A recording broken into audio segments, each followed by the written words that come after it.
Good morning students. आज के इस वीडियो में आप लोगों को बताने जा रहे हैं natural vegetation and wild life के बारे में। इसमें राइटर एक स्टोरी के द्वारा बताने का प्रयास कर रहा है, समझाने का प्रयास कर रहा है।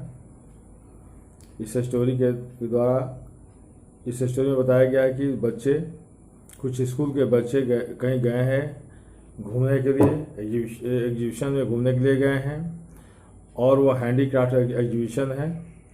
उसमें बच्चे डिफरेंट टाइप के हैंडीक्राफ्ट्स के चीज़ों को वे देख रहे हैं और काफ़ी खुश हो रहे हैं उसको देख करके। मोना एक हैंडबैग को उठाती है और बहुत खुश होती है। फिर उसको टीचर बताते हैं कि यह जूट का बना हुआ है। यह जूट एक टाइप का वेजिटेशन है और उससे बना हुआ है। फिर बताते हैं कि यह जो बास्केट है, लैंप शेड है, चेयर है, यह सब बम्बू और केन के बने हुए हैं जो इंडिया में ईस्टर्न और north eastern part of India में वो पैदा होते हैं बम्बू। और यहाँ पर काफ़ी काफ़ी मात्रा में ये पैदा होते हैं और लोग यहाँ पर उस सारी बम्बू से, केन से और दूसरे वेजिटेशन से बहुत सारे हैंडीक्राफ्ट्स बनाते हैं। फिर वह एक स्कार्फ देखती है। वह स्कार्फ सिल्क का बना हुआ होता है। उसको देखकर काफ़ी खुश होती है। फिर टीचर उसको बताते हैं कि यह जो स्कार्फ है यह सिल्क का बना हुआ है और यह सिल्क एक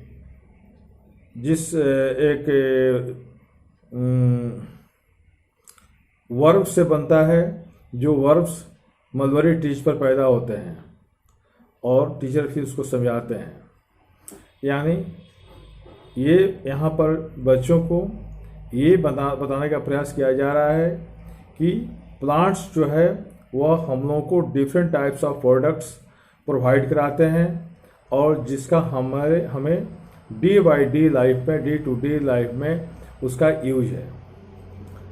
तो ये हुआ नेचुरल वेजिटेशन। ये वर्ड से ही लगता है कि नेचुरल वेजिटेशन मीन्स वह वेजिटेशन जो नेचुरली खुद से ग्रो होता है। एक्चुअली देखिए, वेजिटेशन दो तरह का होता है। एक तो नेचुरली खुद से ग्रो होता है और दूसरे वे वेजिटेशन होते हैं जिसको हम लोग ग्रो करते हैं, यानी उसको सीड्स डाल करके, एरिगेशन करके उसको ग्रो करते हैं। तो जो बहुत सारे वेजिटेशन हैं जो खुद से उग जाते हैं तो उसको नेचुरल वेजिटेशन कहते हैं। उसमें कोई एरिगेशन नहीं होता है, कोई प्लांटेशन नहीं होता है, कोई उसमें पेस्टिसाइड नहीं डाला जाता है, वे खुद से सर्वाइव कर लेते हैं। तो ये जो डिफरेंट टाइप्स ऑफ प्रोडक्ट्स हैं, नेचुरल वेजिटेशन या वैसे वाइल्ड लाइफ जो कि खुद से जंगलों में पैदा होते हैं और अपने आप को सर्वाइव करने के लायक बनाते हैं, सर्वाइव करते हैं, इसी के बारे में हमें बताना है। और टीचर उसको बताते हैं, इस स्टोरी के द्वारा समझाने का प्रयास करते हैं कि यह नेचुरल वेजिटेशन जो है हमारे लिए कैसे यूजफुल है। Natural vegetation and wildlife exist only in narrow zone of contact between the lithosphere, hydrosphere and atmosphere. ये जो नेचुरल वेजिटेशन और वाइल्ड लाइफ दोनों, ये केवल हमारे उस नैरो जोन में ही रहते हैं, वहीं पर ये एक्सिस्ट करते हैं, वहीं पर ये दिखते हैं या सरवाइव करते हैं, जहाँ पर लिथोस्फीयर, हाइड्रोस्फीयर और एटमॉस्फेयर तीनों मिलते हैं, तीनों एक साथ जुड़ते हैं और तीनों को मिला करके हम लोग बायोस्फीयर कहते हैं। यह बायोस्फीयर वह नैरो जोन है जहाँ पर लिथोस्फीयर, हाइड्रोस्फीयर और एटमॉस्फेयर तीनों एक दूसरे के कांटेक्ट में आते हैं, एक दूसरे को मिलते हैं। बायोस्फीयर में living beings are interrelated and interdependent on each other for survival. इस बायोस्फीयर में सभी जो लिविंग बीइंग्स हैं वह इंटर रिलेटेड है, एक दूसरे से संबंधित है और इंटरडिपेंडेंट है, एक दूसरे पर डिपेंड करते हैं, निर्भर करते हैं। यानी एक नहीं रहे तो दूसरे भी नहीं रहेंगे। और इस तरह से दोनों का रहना जरूरी हो जाता है, और दोनों मिल करके जो लाइफ सपोर्टिंग सिस्टम जो तैयार करते हैं, उस this life supporting system is known as ecosystem. यहाँ जहाँ पर ये जिस जगह पर, जिस बायोस्फीयर में ये तीनों इंटर रिलेटेड होते हैं, सॉरी, ये दोनों वेजिटेशन और वाइल्ड लाइफ दोनों इंटर रिलेटेड होते हैं और इंटरडिपेंडेंट होते हैं, जो एक दूसरे पर निर्भर करते हैं, और उनके इंटरडिपेंडेंट होने की वजह से वो एक दूसरे पर के साथ सर्वाइव करते हैं। तो दिस लाइफ सपोर्टिंग सिस्टम, या जो लाइफ सपोर्टिंग सिस्टम है, उसको हम बोलते हैं इकोसिस्टम। ये वेजिटेशन जो है हमारा एक वैल्यूएबल रिसोर्सेज है। यह प्लांट्स हम लोग को बहुत कुछ प्रोवाइड कराता है। टिम्बर प्रोवाइड कराता है, शेल्टर टू एनिमल्स प्रोवाइड कराता है, प्रोड्यूस ऑक्सीजन हम लोग को प्रोड्यूस करता है जिससे हम लोग सांस लेते हैं, प्रोटेक्ट सॉइल मिट्टी को बचाता है, सो एसेंशियल फॉर ग्रोइंग क्रॉप्स, जो बहुत काफ़ी इसेंशियल है क्रॉप्स को ग्रो करने के लिए। अगर ये हमारी मिट्टी नहीं प्रोटेक्ट हो तो फिर क्रॉप्स नहीं हो पाएंगे। शेल्टर बिल्ड बनाता है। इस तरह से health, storage of underground water, ये वेजिटेशन ही है जो हमारे अंडरग्राउंड वाटर को स्टोरेज करता है, और उसके वजह से ये सारे पेड़ पौधे, फ्रूट्स, नट्स, लेटेक्स, टर्पाइन ऑयल, ये सब कुछ पैदा होते हैं। दूसरी तरफ there are innumerable uses of plants and you can add some more. इननंबरेबल माने असंख्य, कहिए कि बहुत बड़ी संख्या में सब प्लांट्स होते हैं जिसमें हम अभी नाम कुछ बताए हैं, और उसको यूज को आप अपने से जोड़ सकते हैं कि क्या क्या उसका यूज हो सकता है, जो बहुत सब कुछ आप जानते हैं। फिर वाइल्ड लाइफ जो है, वाइल्ड लाइफ इंक्लूड्स एनिमल्स। इसमें वाइल्ड लाइफ में एनिमल्स भी आते हैं, birds, insect as well as the aquatic life forms, जो जलीय जीव हैं, एनिमल्स, बर्ड्स, इंसेक्ट, साथ ही साथ जो जलीय जीव हैं वे सब वाइल्ड लाइफ में आते हैं।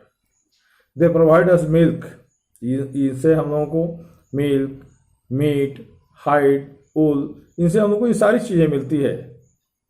ये हम लोग को, ये जो एनिमल्स हैं, वाइल्ड लाइफ जो हैं, ये हम लोगों को मिल्क, मीट, हाइड, वूल सब कुछ प्रोवाइड करते हैं।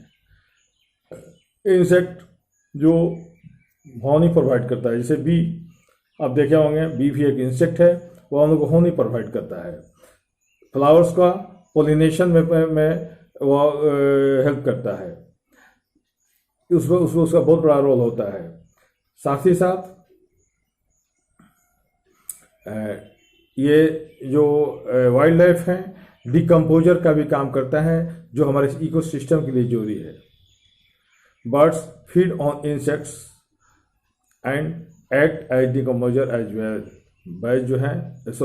बर्ड्स जो हैं ये इंसेक्ट को खाते हैं, और साथ ही साथ ये डिकम्पोजर भी हैं, कोई यानी सफाई कर्मी भी हैं जो सड़े गले चीज़ों को खा जाते हैं।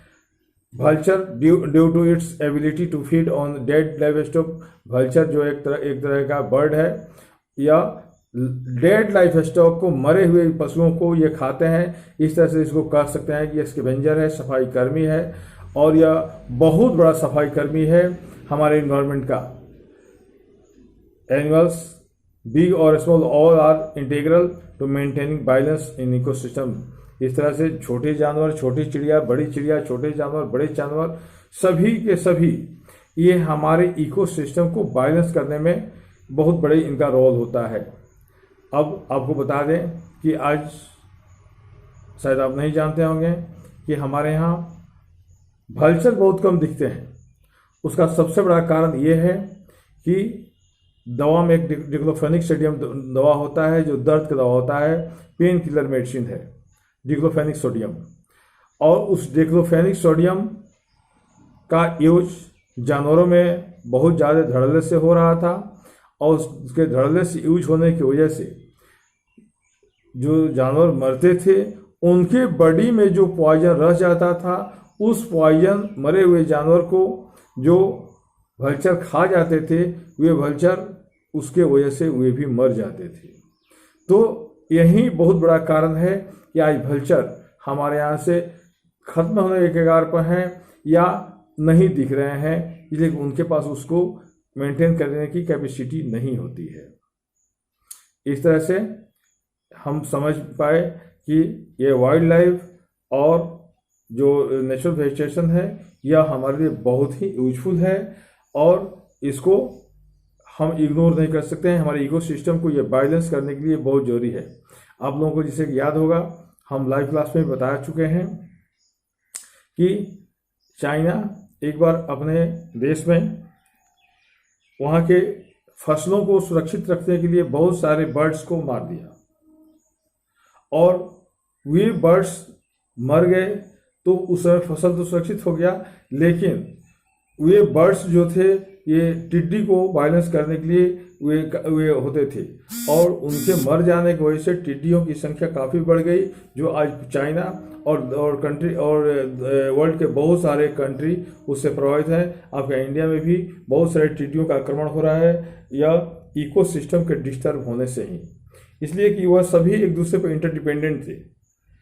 वे इंटरडिपेंडेंट थे और बर्ड्स मर गए तो इन लोगों का ये बढ़ गए।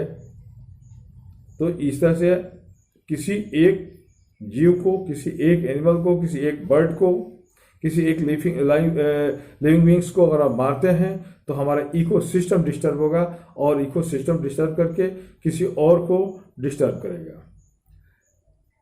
फिर अब बता रहे हैं हम डिस्ट्रीब्यूशन ऑफ नेचुरल वेजिटेशन। देखिए, जो नेचुरल वेजिटेशन है वह डिपेंड करता है प्राइमरी टेम्परेचर एंड मॉइस्चर पर। डिस्ट्रीब्यूशन ऑफ नेचुरल वेजिटेशन में हम बताने जा रहे हैं कि यह वेजिटेशन जो है प्राइमरीली या टेम्परेचर और मॉइस्चर पर डिपेंड करता है। Major vegetation types of world are grouped as forest, grassland, scrubs and tundra. पूरे वर्ल्ड के मेजर वेजिटेशन को 4 ग्रुप में बांटा गया है: फॉरेस्ट, ग्रासलैंड, स्कर्प्स और टुंड्रा। अब देखिए, जहाँ पर बहुत ज़्यादा हेवी रेनफॉल होता है वहाँ पर ह्यूज ट्रीज होते हैं, बड़े बड़े पेड़ होते हैं और थराइब, वहाँ पर बड़े बड़े पेड़ पनपते हैं। थराइब मीन्स पनपना, बड़े बड़े पेड़ वहाँ पर पनपते हैं, उगते हैं। तो उससे द फॉरेस्ट आर दस associated with areas having abundant water supply. इस तरह से फॉरेस्ट उस एरिया में होते हैं जहाँ पर काफ़ी मात्रा में अबाउंडेंट वाटर सप्लाई होता है, यानी काफ़ी मात्रा में जहाँ पर पानी होता है वहाँ पर फॉरेस्ट होता है। As the amount of moisture decreases size of trees, जैसे ही मॉइस्चर डिक्रीज करने लगता है, कम होने लगता है, तो वहाँ पर जो पेड़ की जो डेंसिटी है वह रिड्यूस होने लगता है, घटने लगता है। यानी पानी मॉइस्चर बढ़ेगा तो ये ट्रीज बढ़ेंगे, बहुत ज़्यादा नंबर ऑफ ट्रीज बहुत होंगे, और जब मॉइस्चर घटेगा तो ट्रीज की संख्या घटेगी। वहाँ पर trees density of trees reduce कर जाएंगे। In the region of moderate rainfall short stunted trees and grass grow, forming the grassland of the world। जहाँ पर मॉडरेट रेनफॉल होता है वहाँ पर छोटे छोटे पेड़ होते हैं या ग्रासलैंड होते हैं। ड्राई रीजन में, जहाँ पर जो ड्राई रीजन है जहाँ पर रेनफॉल बहुत कम होता है वहाँ पर थॉर्नी बुशेज होते हैं, कटीली झाड़ियाँ होती है, स्कर्प्स होते हैं। In such areas plants have deep root. इनका जो डेजर्ट रीजन है, जो ड्राई रीजन है, वहाँ पर जो भी पेड़ पौधे होते हैं उसके रूट्स जो होते हैं काफ़ी डीप होते हैं, इसलिए कि नेचुरली वे वहाँ पर सर्वाइव करने का अपने आप को एडप्ट कर लेते हैं। और जब पेड़ काफ़ी डीप तक जाता है तो वहाँ से मॉइस्चर लेकर अपने आप को सर्वाइव करता है। उसके जो लीव्स होते हैं, leaves are thorny and waxy surface. उसके जो लीव्स होते हैं, पत्तियाँ जो होती है कटीली होती है और वैक्सी सरफेस लगता है कि उस पर वैक्स लगाया गया है, मोम लगाया गया है, और ताकि वे अपने पत्तियों के मॉइस्चर को लॉस कम से कम कर सकें। और जो उनके पत्तों के द्वारा जो ट्रांसपायरेशन होता है, जो पत्तों के द्वारा वो वाष्प जो छोड़ते हैं, उसको रिड्यूस करने के लिए वे अपने आप दूसरे से एडप्ट कर लेते हैं। यानी उसका जो पत्तियों का जो सरफेस होता है वॉक्सी सरफेस होता है या थॉर्नी होता है, जिससे वे अपने आप को सर्वाइव कर लेते हैं। उस तरह से टुंड्रा रीजन में, टुंड्रा जहाँ पर काफ़ी ठंडी पड़ती है, जो कोल्ड रीजन है, जो कोल्ड पोलर रीजन है, वहाँ पर टुंड्रा वेजिटेशन होता है। टुंड्रा वेजिटेशन में मोसेज और लीचेस होते हैं। मोसेज कहते हैं काई। आपके घरों में भी जहाँ पर पानी बार बार गिर रहा हो, वहाँ पर जो एक हरा टाइप का जो कुछ उग जाता है, वह वेजिटेशन, उसको मोसेज कहते हैं, काई कहते हैं। और पानी में कहीं कहीं देखे होंगे एक लत्तर के जैसा, लता के जैसा होता है शैवाल। उस तरह के वेजिटेशन कोल्ड रीजन में होते हैं, यहाँ पर पोलर रीजन है। फिर forest are broadly classified as evergreen and deciduous. Forest को फिर दो पार्ट में डिवाइड किया गया, एवरग्रीन फॉरेस्ट और deciduous forest.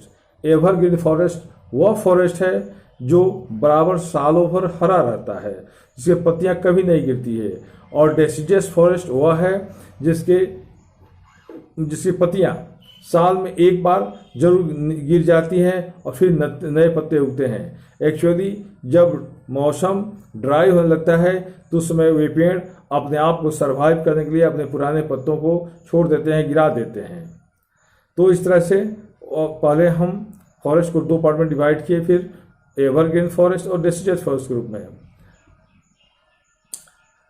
This forest are further classified as tropical और temperate based on their location in different latitudes. फिर फॉरेस्ट को टेम्परेट या ट्रॉपिकल ये बेस पर हम जो उसको डिवाइड करते हैं, क्लासिफाइड करते हैं, जो अलग अलग रीजन में अलग अलग एल्टीट्यूड पर, अलग अलग लैटिट्यूड्स पर, अलग अलग ऊंचाइयों पर, अलग अलग लैटिट्यूड्स पर जो पैदा होता है, उसके बेस पर भी उसको हम क्लासिफिकेशन करते हैं। तो फॉरेस्ट इस तरह से डिफरेंट टाइप्स ऑफ फॉरेस्ट होते हैं और उसका अलग अलग लैटिट्यूड्स में, अलग अलग क्लाइमेट में, अलग अलग टेम्परेचर के अनुसार, अलग अलग मॉइस्चर ह्यूमिडिटी के अनुसार वे पैदा होते हैं।